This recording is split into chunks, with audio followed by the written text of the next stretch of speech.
tiene una idea, la apoya, ¿verdad? Si es que no escucha otras informaciones o no es abierta a recibir una información que puede servirle, digamos, utiliza el recurso que tiene, pero que no es válido para tomar una decisión. Un tuit de un día en el que justo ese día coincidió en que eran tal vez un poco más vacunados o no. Y hay que recordar que ahora mismo los testados, si usted tiene 100.000, 150.000 testados en enero, prácticamente más de 100.000 son vacunados. Cada vez se acorta más la brecha de no vacunados en el sentido de estudios, porque ya tenemos más de 3 millones de vacunados con segunda dosis, ¿verdad? Entonces, hay que ser realistas, ¿verdad? La vacuna lo que te protege es de las formas graves. La gente piensa que es para cada uno. Lo que nosotros medimos es en proporción de población. Si vos tenés más población vacunada, vas a tener menos casos graves, que es lo que está pasando con Omicron. Si Omicron caía en un periodo de tiempo, póngale usted en enero del año pasado, iba a ser muy diferente su evolución. Entonces ahora Omicron es más leve porque está, digamos, afectando a una población vacunada. Esa es la diferencia, porque Inglaterra dice que fue más leve y tiene un pico alto, después baja. La población de Inglaterra, la mayoría está vacunada, claro. 170%. Incluso lo que podríamos decir es que hay un porcentaje mayor de población protegida ante una nueva variante. Por eso los casos son menos graves. Claro.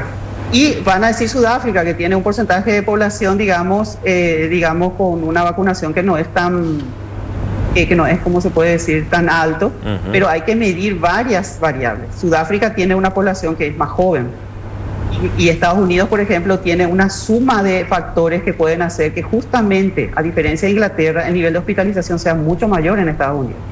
Estados Unidos tiene una población que tiene una alta carga de enfermedades de base, sobre todo obesidad y cardiopatía, y tiene ahora mismo la estación invernal y tiene una baja adherencia en lo que se refiere también a vacunación y también a las otras medidas sanitarias, que es mascarilla. Entonces tenés un gran número de personas infectadas y tener una necesidad lógica de hospitalización mayor, ¿verdad? Entonces no podemos comparar Estados Unidos con Inglaterra y Sudáfrica, 3 países que pueden brindarnos datos, ¿verdad? Pero el que tiene datos más en tiempo real, pero que tiene también una realidad diferente, es Inglaterra, ¿verdad? O sea, ahí vemos que sube la curva en forma rápida, la mayoría de los casos son leves, pero Inglaterra tiene una cobertura de vacunación importante. Y digamos que no tiene la carga de enfermedades de base que sí tiene Estados Unidos. Hablando por otro de lado, Sudáfrica... Sí, le escuchamos. No, y Sudáfrica tiene otra realidad, ¿verdad? En el que también hay que ver el tema de los datos. De los datos si son, digamos así, tan en tiempo real como es Inglaterra, ¿verdad? Y una población que es más joven, en proporción, ¿verdad? Y con menos, digamos, comorbilidades que en el caso de COVID producen descompensaciones. Nosotros, entonces, mirando todas esas variables... Sí. Nosotros tenemos una población joven en una mayoría, pero ¿cómo estamos en cuanto a enfermedades de base, a comorbilidades? Bueno, nuestra pirámide poblacional es de base ancha. De base ancha quiere decir que tenemos muchísima población joven. Entonces, esa población joven es de la edad pediátrica, que digamos que dentro de lo que es COVID, a diferencia de lo que son los otros virus respiratorios, produce un poco menos en cantidad de cuadros graves, ¿verdad? Después tenemos la población adulta joven, que es el grueso, ¿verdad? Y esa es la que se mueve, la que se contagia y la que cuesta más, digamos, inclusive vacunar, ¿verdad? Y después tenemos una pirámide, como le digo, de base ancha y va haciéndose más fina, vamos a decir, en la punta, porque tenemos el porcentaje de población que son más de 60 que no es muy grande, ¿verdad? Entonces, ahí lo que hay que ver es nuestra realidad. Estamos con un porcentaje alto también de prevalencia de lo que son enfermedades crónicas. Tenemos hipertensión arterial, es una de las prevalencias más altas que tenemos en la región, que es casi 49%, ¿verdad? Y diabetes, tenemos la última encuesta de factores de riesgo alcanzaba 10%, y ahora si se hace, que se está por hacer la nueva encuesta de factores de riesgo, probablemente eso puede llegar a ser el doble, inclusive, porque COVID también no solamente descompensa la diabetes, lo que se vio también es que debutan con el COVID. Muchos de los que no se conocían diabéticos, al tener COVID, digamos que es como una descompensación para su su inicio de diabetes. Claro. Entonces puede darnos sorpresa esta encuesta de factores de riesgo que se tiene que desarrollar este año, que bueno, el anterior hablaba de 10% y de lo que es hipertensión 49%. O sea, es una población, y también el sobrepeso y obesidad tiene una prevalencia alta en nuestro país, ¿verdad? Tanto en edad adulta como en edad de niños. Entonces, en una base de esa, que viene una enfermedad que sabemos, que ya digamos, todas las evidencias demuestran que es mucho más severa en esta población, lógicamente ahí es donde la balanza se inclina mal para nosotros, ¿no?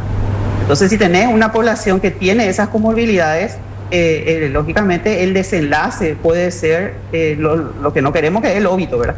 Y puede complicar una enfermedad como es COVID.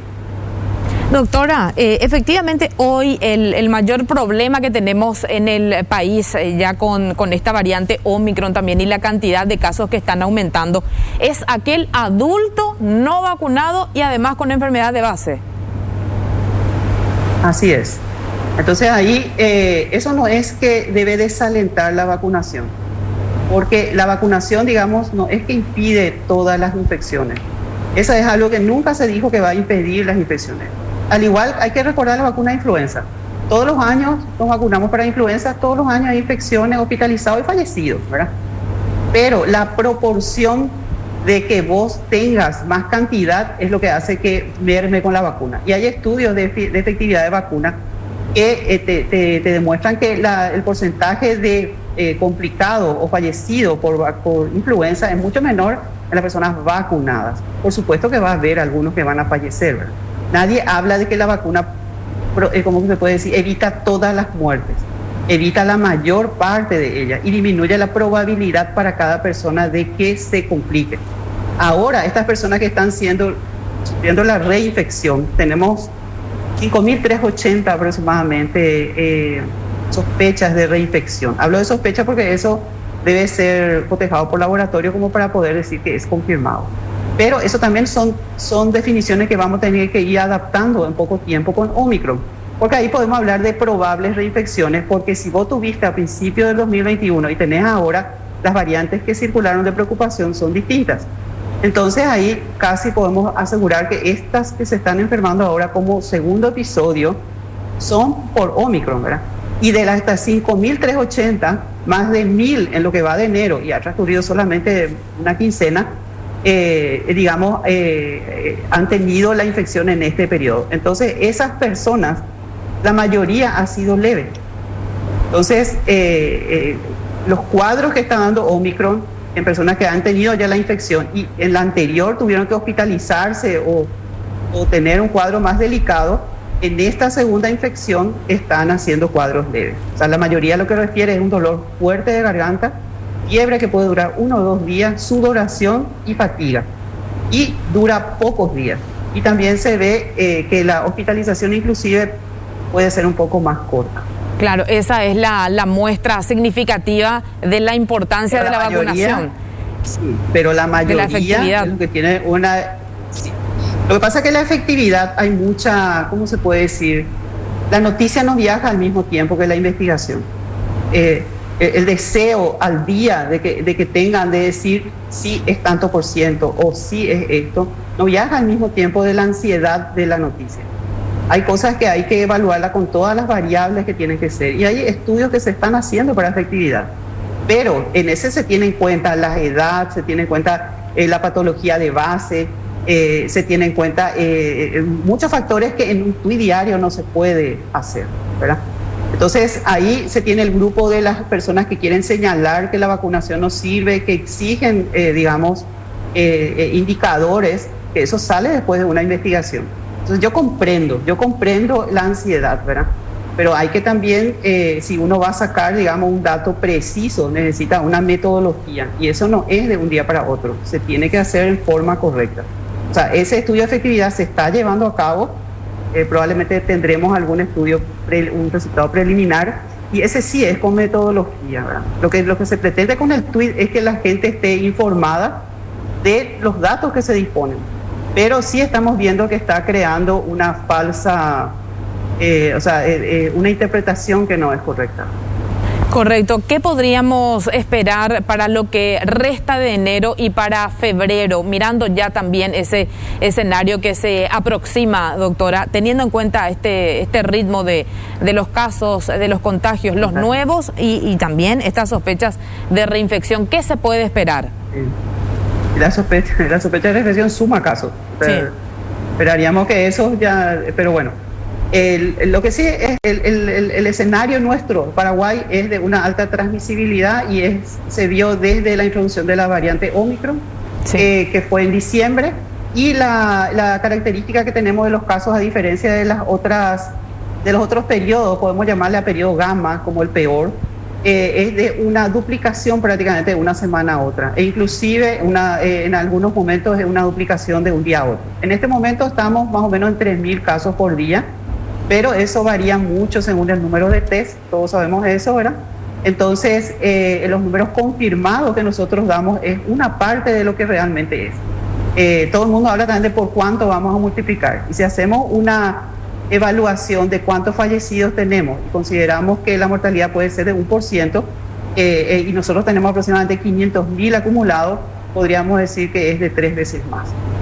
Entonces, hay muchas personas que no se van a testar, hay muchas personas que tienen cuadros muy leves y que transmiten, ¿verdad? Ese es el problema con COVID. Entonces, actualmente el escenario de una alta transmisibilidad, una, digamos, duplicación de casos. Recuerden que empezamos con aproximadamente 600 casos en diciembre, después en la última semana trepó a 3.000, 7.000 y ahora tenemos 21.000, ¿verdad? Entonces, se va prácticamente duplicando de una semana a otra. Y en el caso de los fallecidos, que teníamos, digamos, inclusive menos de 10 casos en noviembre, después fue aumentando y ahora tenemos en promedio 30 por semana, ¿verdad? Y el día de ayer tuvimos en un solo día 23. ¿Cuáles son las proyecciones? Y las proyecciones están basadas en los números que tenemos ahora. La proyección que es a corto plazo es la más fiable, porque tenemos digamos, a mediano y largo plazo. Mediano serían 3 meses y largo serían 6, vamos a decir, ¿verdad? Y la que es a corto plazo, que es dentro de un mes, va cambiando a medida que estos institutos que también de métrica y salud que van actualizando sus proyecciones, va cambiando cada 15 días, ¿verdad? Y eso se va moviendo, no es nada estático cuando hablamos de proyecciones, ¿verdad? Recordarán que antes de Omicron decíamos que el pico iba a estar en marzo y eso se va adelantando, ¿verdad? Claro. Entonces ahora, exacto. Entonces, Omicron cambió todo el panorama y los índices de métrica introdujeron, digamos, la variante Omicron dentro de lo que hay que considerar para las proyecciones, con su característica que puede producir tal vez menos hospitalizados y menos fallecidos. Entonces ahí cambió totalmente lo que decíamos antes de proyecciones. Y lo que decíamos hace 2 semanas cambia también ahora. Entonces, si vamos a hablar de lo que es lo proyectado, vamos a hablar solamente de lo que es lo confirmado, que no representa la realidad total, sino de lo que se puede llegar a confirmar, probablemente a fin de mes es la proyección. Eso puede cambiar apenas tengamos que superamos el número de casos diarios, eso ya puede cambiar la proyección, porque está en función a los números que damos ahora, ¿verdad? Pero sí tenemos que manejar un escenario como para preparar el sistema, que de hecho ya se van haciendo las adaptaciones, ¿verdad? Entonces, en este momento, de lo que eran las infecciones que habíamos hablado que podía ser a mediados de enero, en este momento se traslada un poco más hacia finales de enero, ¿verdad? Y la proyección de necesidad de camas hospitalarias se sitúa al principio de febrero. Recordemos que eso va con un tiempo de una semana aproximadamente después del pico de infecciones, porque hablamos de pico, pero las necesidades ya van siendo graduales, ¿verdad? Claro. El esfuerzo del sistema ya va comprometiendo y tenés que hacer tus adaptaciones, ¿verdad? Y el pico de fallecidos, digamos, probablemente va a ser para la segunda semana de febrero. Y ahí marca, digamos, la proyección que puede llegar a 30 fallecidos por día, pero el margen es amplio, puede ser mucho más.